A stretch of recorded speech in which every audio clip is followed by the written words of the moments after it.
Maximum na daw.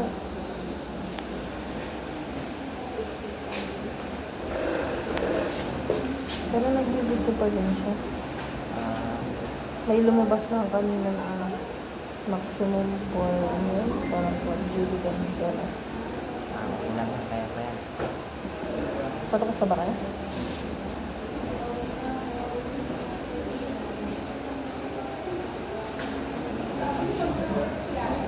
Dito po yung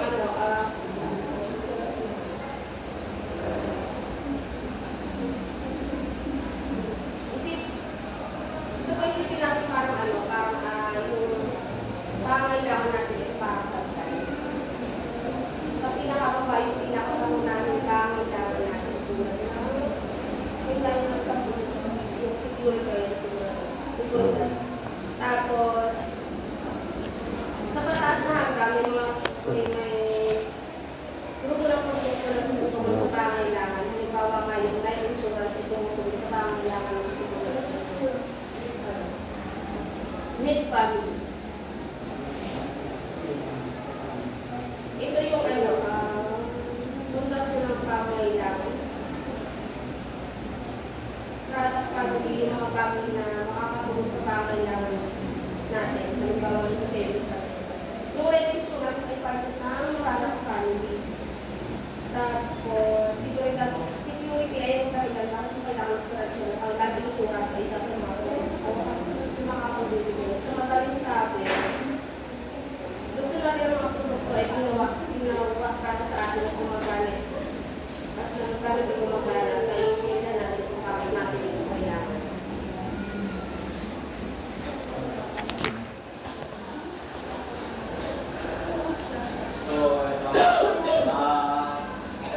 Itong hierarchy or product hierarchy ay nababalot sa anim na category or which is yung pinanggit naman ni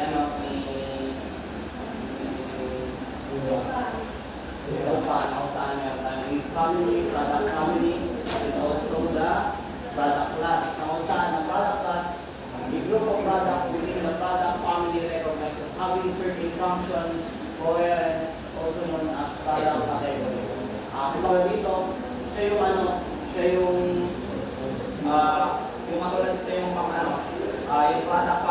yung product class pala, na kung saan yung parang need lang natin or parehong gamit or function. Katulad ng tricycle.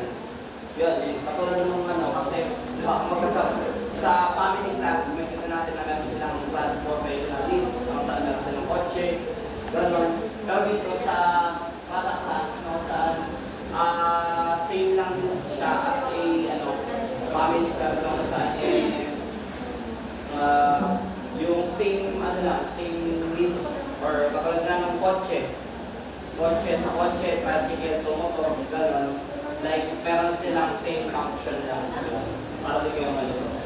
Sunod, product line.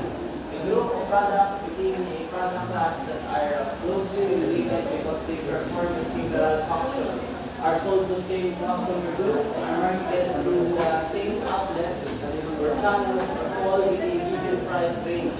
The product line may consist of different brands or single family brand or individual brand that has been line extended. Ang example naman is yung life insurance. Yung product line, ito na yung isang hanay ng mga produkto na may tulad na lang target or market or brand. Halimbawa, mga sedan na yun. Ito na yung parang sa same brand naman or meron silang target market kung saan pagka sinabi natin sinabi natin cellphone, matutukoy agad natin Samsung, iPhone, gano'n. Pag sinabi naman natin sasakyan, anong sasakyan? Toyota, gano'n. Mitsubishi, parang gano'n lang siya na kung saan pagka hindi pala, kunwari pasensya na. I mean, what I'm trying to say, yung katulad yung parang meron silang kaparehas talaga. Like for example, yung ninja ng Kawasaki. Katapat niya yung Hayabusa ng ano ba nga Hayabusa, Brad? Assassin. Ano? Assassin. Hindi, yung sa motor, di ba, may ninja Kawasaki na yung Hayabusa sa so lang yun, mga galang. Meron silang pictures. Tapos yung sa iPhone na kung saan naman tayo ng Samsung Pro Max. Tapos kinakapatan naman yung Samsung Galaxy. Yun yung sabi ko. And sunod naman yung product 5. A group of items in a product line that share one several possible forms of the product. Term, life insurance. Parang katulad lang din siya nun. Kung saan yung product type naman is yung mga produkto na sa linya na may particular disenyo o tampok. Like, for example, yun nga, yung iPhone 13 Pro Max, which is 64 gigabytes lang. Tapos pagka in-upgrade natin, pwede tayong magka-max sa 138.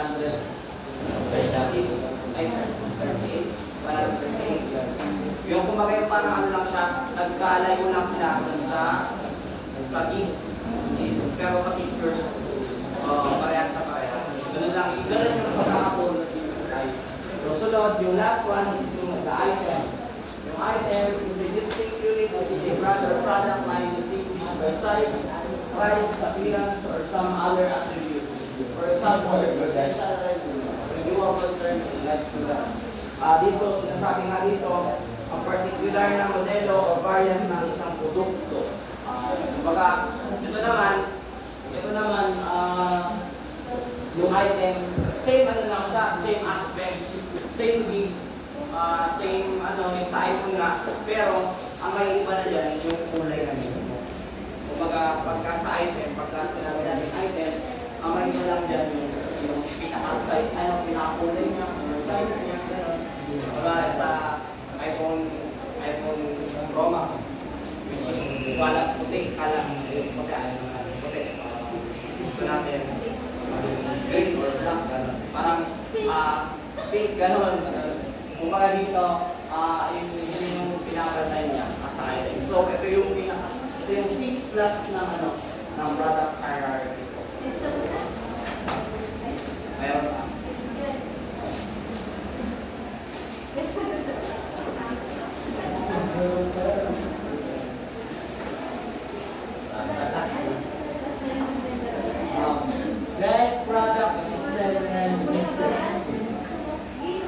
A product system is a group of diverse but related items that function in a comparable manner. For example, ang product tinatawag ng product assortment ay ang kabuuang hanay na lahat ng produkto at item na inaalok ng isang magbebenta. So, ang product list ay binubuo ng iba't ibang product line o pangtatang ito po lang. Sorry. So, ito yung product system na ito yung sistema. Ang sistema ng produkto ay isang pangtatang magkakaiba, ngunit magkakaugnay sa mga item na gumagana ng maayos. Kapag pinagsasama, halimbawa, ang malawak na iPad product system ay binubuo ng mga headphone at headset, cable at dock, then armband, case, power and car accessories at speaker. Next.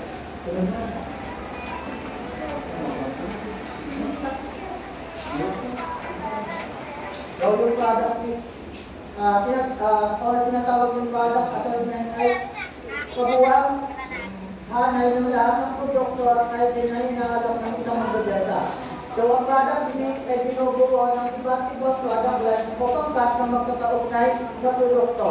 So, halimbawa, ang NPC mula sa Japan ay may dalawang pangunahing produkto na product line. Ang produktong pang-komunikasyon at mga produktong pang-computer. So, ang Michelin naman ay may tatlong product line. Isa dito yung bulong, mapa, at servisyo sa nagpapa. Then, sunod sa Northeastern University ang may iba't ibang product line sa inyo ng mga paaralan o kolehiyo na pinamumunuan ng iba't ibang mga course tulad ng medisina, abogacya, negosyo, industriya, musika at pananalita, pamamahayag at malayang sining. So, pagsusuri ng product line. Kapag nag-aalok ng isang product line o karaniwang gumagawa ng mga kumpanya ng isang pangunahing disenyo na maaaring dagdagan o baguhin upang matugunan ng iba't ibang pangangailangan ng mga customer at mabawasan ng gastos sa produksyon. So, halimbawa nito, ang mga gumagawa ng kotse ay nagre-disenyo ng sasakyan batay sa isang pangunahing modelo na maaaring baguhin ayon sa pangangailangan ng mga namimili. So, ang mga nagpapatayo ng isa na rin halimbawa yung mga nagpapatayo ng bahay ay nagpapakita ng isang modelong bahay kung saan maaaring magdagdag ang mga mamimili ng iba't ibang pangko.